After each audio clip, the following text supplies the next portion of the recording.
Chin dan juga Chia mati akibat trauma tumpul ataupun blunt force trauma.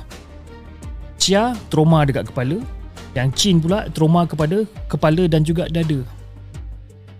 Dengan tak ada siapa-siapa yang boleh halang dia pada ketika tu, lepas dua-dua ni dah orang kata dah lunyai dekat situ, si Kasanan ni geledah apartment tu.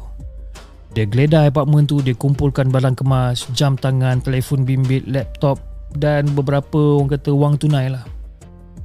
Dan yang satu lagi benda yang paling penting yang dia kena ambil adalah pasport dia. Jadi pada 1.20 tengah hari, dia naik feri ke Batam menggunakan pasport tu. Dan pasport tu basically disahkan lah. Rekod tu dah disahkan oleh immigration. Pelik juga. Kepada orang-orang yang jumpa dia dalam semasa dalam perjalanan tu, dia cerita versi yang lain sama sekali. Kata dia sorok dekat dalam enjin feri, tahan nafas, tekak, sakit dan sebagainya supaya tak terbongkar apa yang dah berlaku. Sebab orang tanya dia, kau daripada mana? Kau nak ke mana? Dia ceritalah version dia. Sebab apa? Dia dah guna pasport sendiri untuk naik feri tu.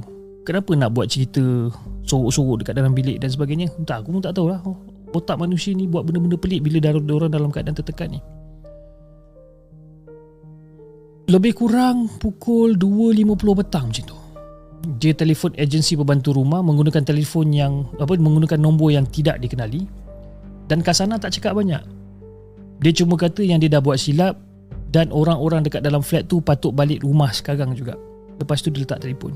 Dia rasa serba salah. Jadi kaki tangan agensi tu rasa macam ada benda yang tak kena.